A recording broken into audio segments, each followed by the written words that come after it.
Salut les amis, je m'appelle Colton. Aimez cette vidéo et abonnez-vous pour profiter du reste de STIA. Je ne faisais le malin comme ça que pour impressionner Riley. Elle était ma voisine, ma camarade de classe, ma meilleure amie et l'amour de ma vie. Il y eut cette fois où j'avais fait des bagues avec des brins d'herbe. Une pour moi, une pour Riley. J'allais finalement faire ma demande. Nous sommes mariés maintenant. Même si je n'avais que 7 ans, j'ai toujours aimé Riley et je savais que je l'épouserais un jour. Nous avons joué gaiement dans l'herbe jusqu'à ce que Riley arrête de sourire et cache sa main derrière son dos.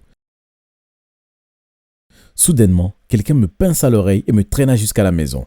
« Que penses-tu faire avec ma fille ?»« Maman, laisse-le tranquille. »« Écoute, espèce de pauvre, bon à rien. Malpropre garçon.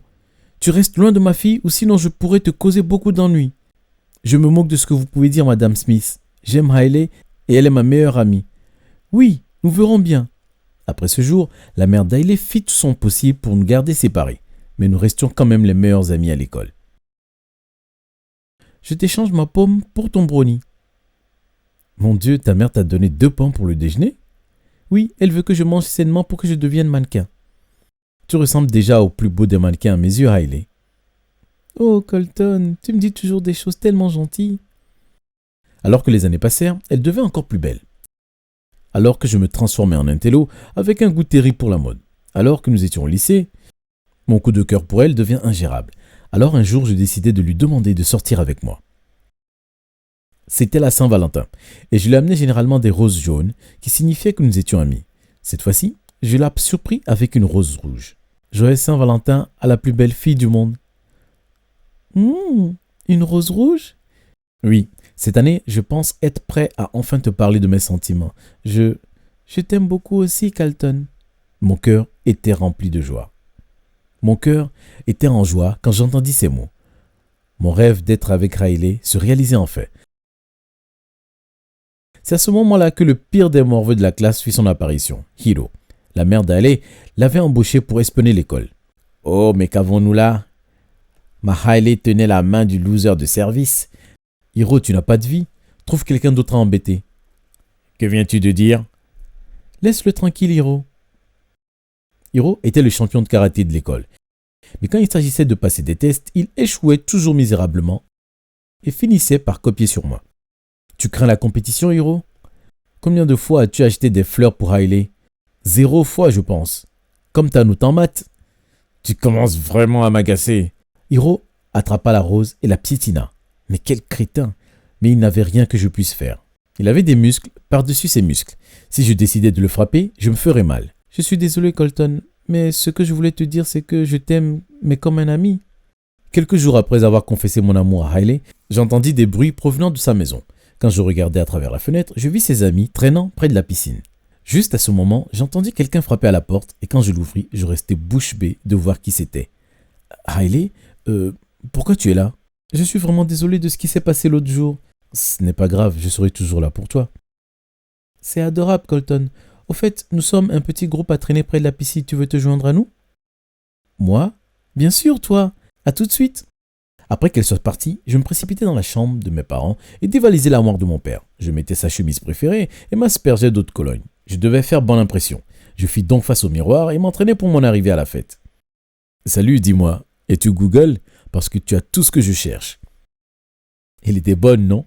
Et si cela ne marchait pas, la prochaine ferait sûrement effet. J'espère que tu sais faire du bouche à bouche. Tu viens juste de me couper le souffle. À ce moment-là, je me sentais vraiment très en confiance. Alors que j'arrivais à la fête, je repérais Riley et me dirigeais droit vers elle. Mais Hiro se mit devant moi et me bloqua la route. Mais quelle est cette odeur? Tu as pris un bain de Cologne, mon pote. Avant que je ne puisse lui répondre, il prit un ballon rempli d'eau et me le lança dessus. Il faut que tu fasses disparaître cette odeur avant que nous attrapions tous la migraine. Peut-être je devrais juste te balancer dans la piscine. Alors que Hiro commençait à s'avancer vers moi, je savais que je devais faire quelque chose. Je saisis un grand bol de punch et lui renversai sur la tête. Riley se précipita soudainement vers lui. « Hé, pourquoi tu as fait ça ?» Je n'en revenais pas. Pourquoi elle n'était pas en colère contre lui? Il a commencé. « Je regrette de t'avoir invité à ma fête. »« Ouais, elle t'a seulement invité car elle avait pitié de toi. » Wow. Et moi qui pensais que Riley tenait à moi. Je n'ai besoin de la pitié de personne. Profite bien de cette fête stupide, Riley.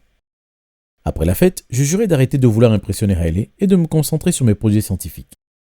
Quand le jour des talents de l'école arriva, j'avais l'idée parfaite. J'allais faire de la glace à partir de rien. Mon pote, qu'est-ce que tu fais? Je suis en train de faire de la glace. Tu as dit de la glace? Miam! Bien sûr, et tu peux en avoir. Moi aussi, moi aussi. Avant même de m'en rendre compte, j'étais entouré de filles. Bien fait pour toi, Hiro.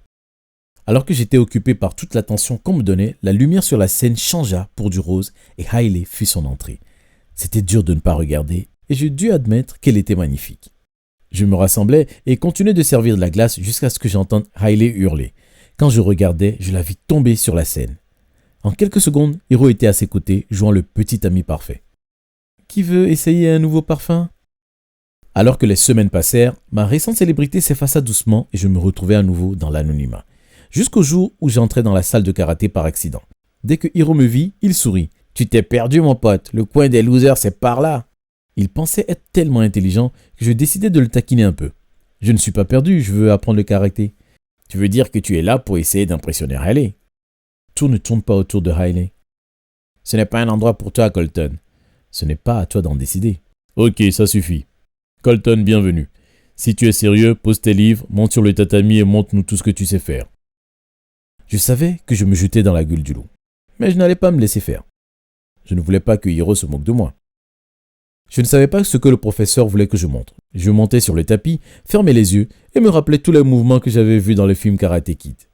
Hiya! Il est temps de sortir de ta transe, Colton. C'était impressionnant. C'est l'heure de l'entraînement. Keisha, c'est ton tour. Dès que j'entendais le nom de Keisha, je savais que j'allais avoir des ennuis. Keisha était la version féminine de Hiro. Elle était la championne de karaté et la meilleure amie de Hailey. Sans aucun avertissement, Keisha se leva, balaya mes jambes et me fit tomber sur les fesses. « T'en mort, mon dos me fait mal, aïe !» C'était une mauvaise idée. Tu avais raison, je m'étais perdu. Je voulais aller à la bibliothèque. Je ne suis peut-être pas doué pour le karaté, mais je suis intelligent et cela me suffit amplement. Alors que je quittais le gymnase en boitant, Keisha me rattrapa. « Tu es là pour finir ce que tu as commencé ?»« Relax, Plenisha. Je veux juste parler. » « Très bien, parle alors, je n'ai pas toute la journée. »« C'est mal poli ça. Bref, j'aime ce que tu as dit à Hiro à l'instant. Tu es plus intelligent que lui et il déteste ça. Ne le laisse jamais te descendre. » J'étais stupéfait. Je pensais être invisible aux yeux de Keisha. Merci. Écoute, on n'a pas besoin de s'aimer. Je suis même en train de risquer ma réputation rien qu'en te parlant. Mais je veux t'aider. M'aider? Pourquoi? Avec Hailey? Je peux t'aider pour qu'elle te remarque. Non, merci. Je suis passé à autre chose maintenant. Imagine juste que tu peux être comme Hiro d'ici quelques semaines. Vous aurez tous les deux la beauté et l'intelligence. Honnêtement, j'avais l'impression de ne pas pouvoir échapper à Hailey, quoi que je puisse faire. Je travaillais sur moi d'une autre façon. Le karaté, ce n'était pas pour moi. Et aussi, pourquoi Keisha était-elle devenue si gentille avec moi? Et toi, que vas-tu en tirer? Oublie ce que j'ai dit. Tu n'avais de toute façon jamais aucune chance avec Hailey. Keisha partit en trombe et me laissa confus. Un instant, elle était gentille, et l'autre, elle ressemblait à une tornade. Je ne comprenais rien du tout. Quelques heures plus tard, je rentrais d'école quand je remarquai la voiture de Hiro garée sur le côté. Alors que je m'approchais de la voiture, je remarquai qu'il y avait une fille avec lui et qu'il l'embrassait. Berk, super. Je sais que j'avais dit être passé à autre chose, mais de là à les voir s'embrasser, non merci. J'étais sur le point de m'éloigner quand j'eus quelque chose dans le champ de vision. La fille dans la voiture n'était pas Hailey, c'était Keisha. Salut les amoureux. Colton, s'il te plaît, ne dis rien à Hailey. Je pensais qu'elle était ta meilleure amie. Tout devenait clair maintenant. C'était donc pour ça que Keisha était déterminée à m'aider avec Hailey. Elle voulait l'écarter. Ce n'est pas ce que tu crois. Mais bien sûr. Et ensuite, tu vas me dire que les poules ont des dents. Et toi, rien à dire? Tout ça ne te regarde pas. Tu as plutôt intérêt à garder ta bouche fermée ou je te casse les dents. Il avait quand même un peu raison. Cela ne me regardait pas et j'aimais mes dents. Je me retournais pour partir, mais juste à ce moment, Hailey passa à côté. Elle s'arrêta quand elle nous vit. « Hey, ma chérie, je pensais que tu étais déjà à la maison. » Waouh, elle était tellement fausse. Comment Hailey faisait-elle pour ne rien voir? « Qu'est-ce que vous faites là? »« Rien, ma chérie. On échange juste quelques mots avec Colton. » En fait, il...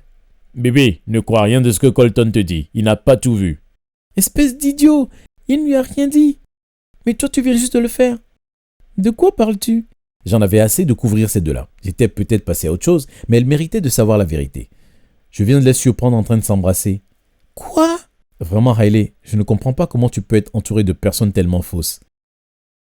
Tu as dit quoi? Je vais te donner une leçon.